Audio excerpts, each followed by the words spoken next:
یو ورځ عمر رضی الله عنه ته یو سړی راغی ورته ویلې په ما باندې ظلم سوی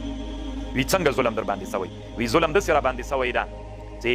د ما کور په مکه مکرمه کې تر پلانکي جې پورې ده ځکه مې د ما ځکه ابو سفیان رضی الله عنه رانه نیولې ده هغه ورته ویلې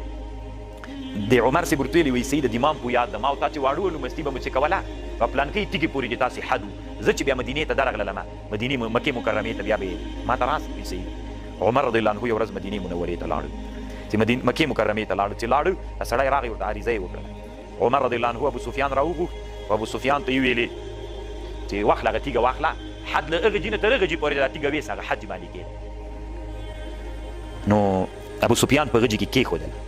هغه ورته ویل اول خو ابو سفیان ورته دا کار نه کوم عمر صاحب دوره ورته جګه کړه وی وهم دې زر کوم تیږه واخیسته طالبانو هغه حد باندې کېښوده چې د مظلوم حق ته رغب